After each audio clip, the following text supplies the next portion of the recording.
When Pastor James asked you for volunteers, do you remember what was going through your mind at the time? When Pastor James said I need 3 volunteers, I stood up right away because I thought he needed help handing something out at the service. And I thought, oh, I can just quickly do a little chore right now. So that's why I did it. When you found out what you had really volunteered for, what was your initial reaction? I thought, oh no, I've been punked. I was surprised and I thought, oh boy, now I really have to go through with this.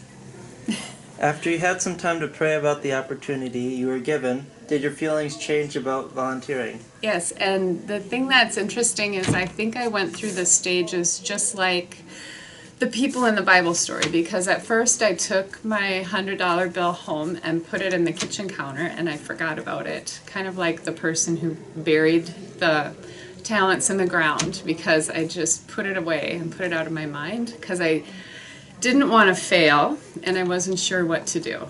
But then I kept thinking about it, and then I thought, I better do this. And thanks to Lisa Diaz, because she called me to ask me how it was going, and that helped.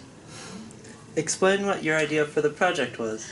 Well, when I thought about it, I don't know how the idea came to me, so I guess it was the Holy Spirit, because all of a sudden I thought, I want to help kids. And there's a lot of kids who go to public schools and don't have enough money for lunch.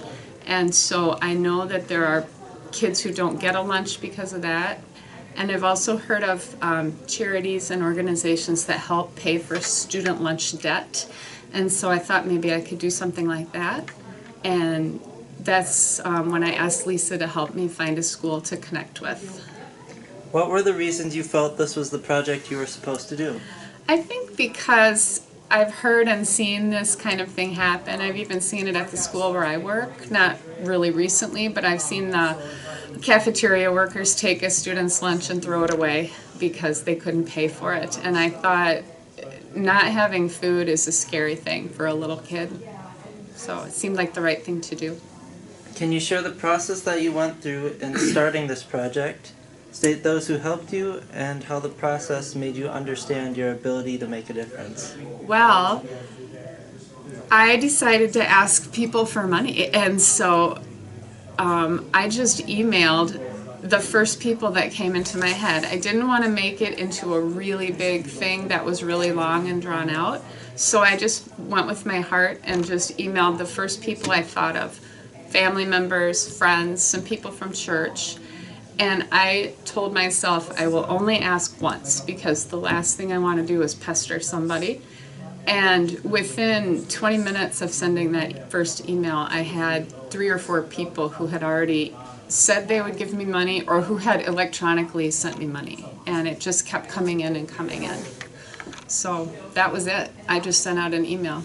It was really easy. What are ways you would encourage others to step out and do their own Mission Possible project? I think you just have to have faith that it's going to work out. I didn't know how much money I was going to get, but I thought if I tell everybody I'm doing this and it's a one-time thing, people might be moved to join me. And as it turned out, Lisa contacted the school, the Flex Academy across from the Snowman, and they told us they needed $965, which was a lot more than I thought I was going to need. And it turned out, and I got $965, and I was able to, thanks to all the people who contributed, pay off all that debt for that one school. I would say if you have an idea and you feel moved to do it, just try it, because if you don't try it, it definitely won't happen. But if you try to make a difference, you can make a difference. Okay.